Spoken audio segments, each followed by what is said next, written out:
Season 43, War number 1, and we are up against DSVG. This time my team will be Shuri, Valkyrie and Future Ant-Man. I will be taking Path 5 in Section 1, as well as that Silk, Weapon X and Ebony Maw there on the shared fights. Then for Section 2 I will be taking Path 6, as well as that Lady D on the shared fight. And finally for the boss island I am taking Korg, Jessica Jones, as well as the Domino boss. Shuri is a new addition to my roster that I pulled during the very long war off season, and this is the first time I am using her in war, well, ever. Up first here we have a Rintrah on the ebb and flow knockdown and right back at it nodes, and I'm taking the fight with Shuri. The idea here is that since Shuri is immune to ability accuracy reductions from basically all sources, the Neutralize will never be able to shut down any of my buffs. Well, she doesn't even trigger the dexterity buff to begin with, but she does trigger the armor up buff from the attack tactic. So that means Rintrah here won't be able to trigger any extra charges from neutralizing buffs, making him slightly easier to deal with.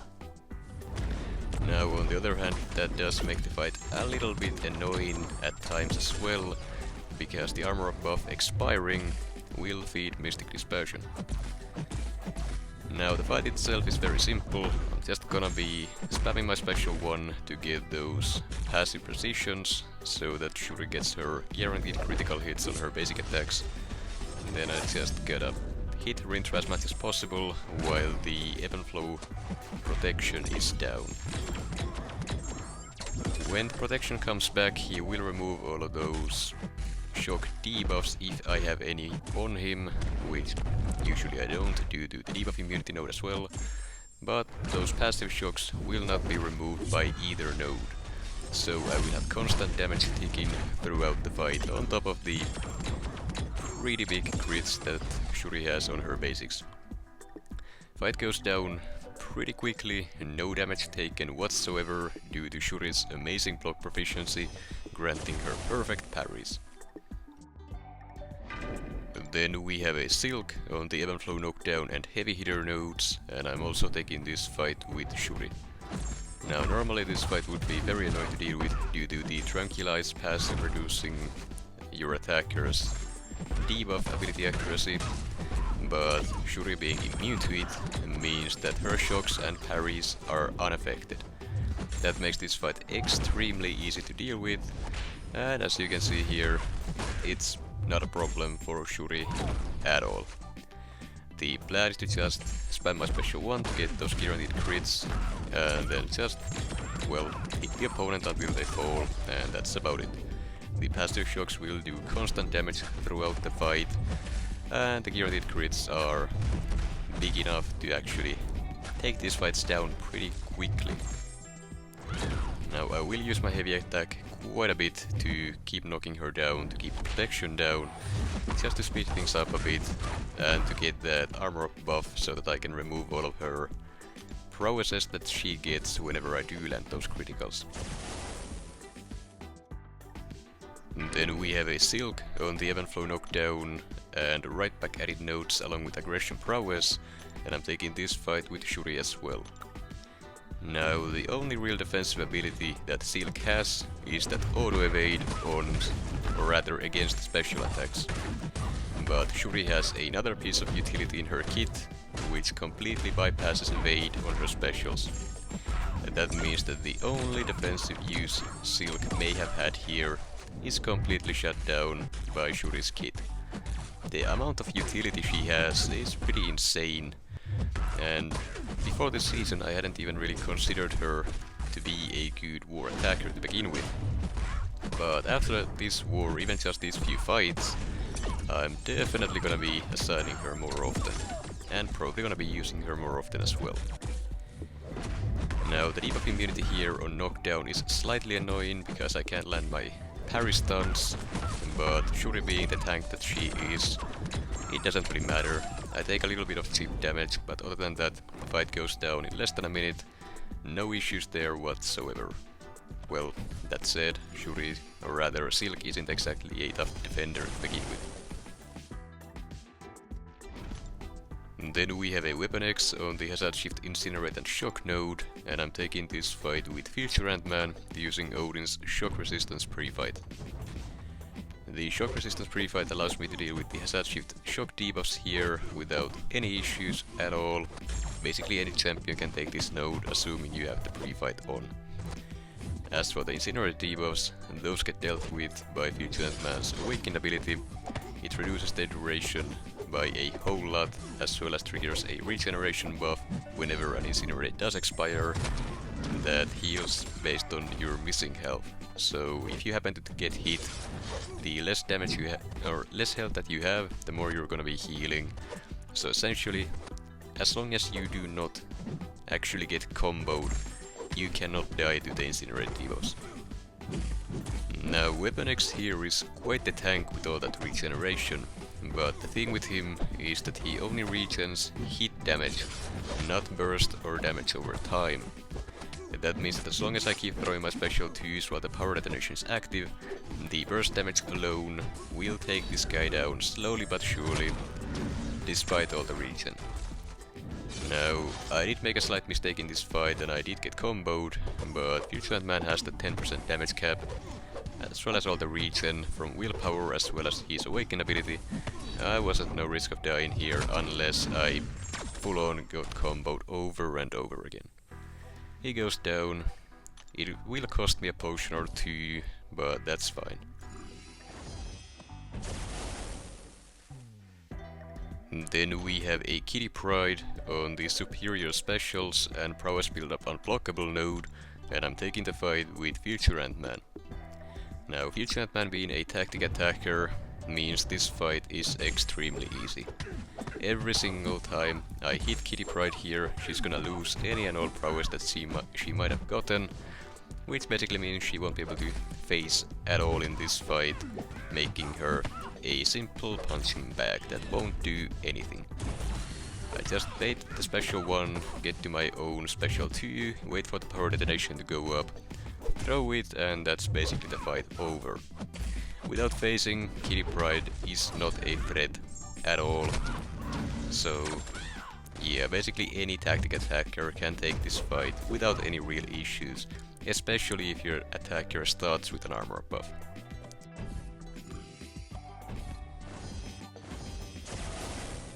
Then we have a Spot on the Prowess Build-up Unblockable, Passively Special and Hard Knock Life nodes, and I am taking this fight with Shuri. And this is yet another example of how good her utility actually is. Now every time you parry on this node you get a Disorient on you, which reduces your defensive ability accuracy as well as block proficiency.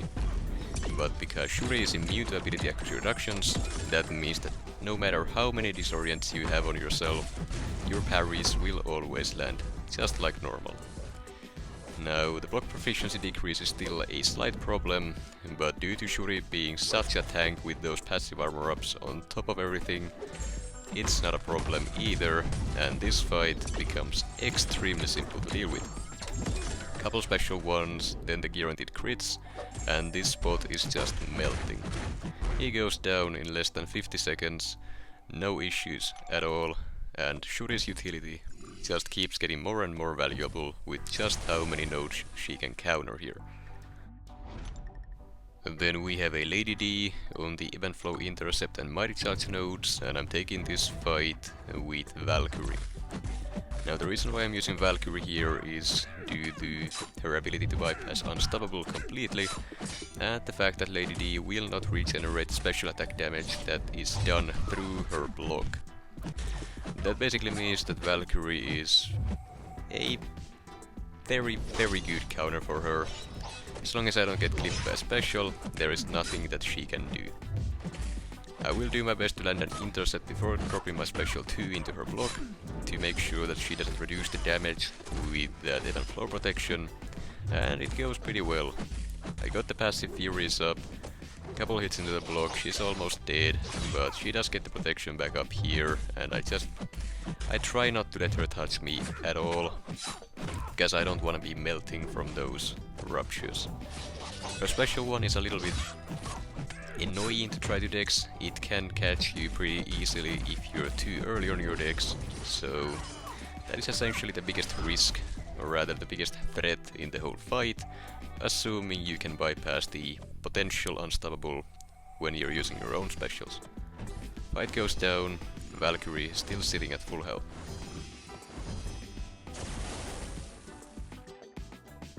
Next up we have a Korg on the Stunning Reflection and Polka Dot Power mini-boss node, and I'm taking the fight with future Ant-Man. Now I have taken this fight a few times before, and it is fairly simple to do, but it is also very scary, for one simple reason. While the Surging Swarm is active, future Ant-Man has a chance to stun the opponent if they hit you with a combo ender. If they hit you with a combo ender and their hit lances, the opponent will get stunned, and because this node has the Stunning Reflection node, it will mean that the stun gets reflected back to me. And what that then means is that the opponent gets another opening, they can do another full combo on me, and, well, if they once again glance on their combo ender, they get stunned, which then stuns me, and so on. I have seen a video of someone taking this node against a Sauron, I believe, and they got completely stun locked because they got clipped once. Ever since I saw that video, I've been a little worried taking this node, but assuming I don't actually eat a regular combo, I should be fine. Now I did eat a couple heavy attacks, but that's fine, those don't count as combo enders, so I am at no risk of getting stun locked to death by those. Now I am going for a lot of heavy denials here, which is something that I've been meaning to make a video on, but haven't gotten around to it. It basically means I'm throwing my light attack before the opponent has a chance to release their heavy attack. I hold my block, they charge their heavy, I drop my block and throw a light attack to deny it, and that gets me an easy opening with a light attack, meaning I take no Rock Thorns damage from Korg's abilities. It is very handy. Then we have a Jessica Jones on the Brute Force mini-boss node, and I'm taking this fight with Valkyrie. This one is very simple. I'm just gonna be hitting her, building up my buffs, getting to my special 2, and then just doing normal Valkyrie things, trying to nuke her down as quickly as possible.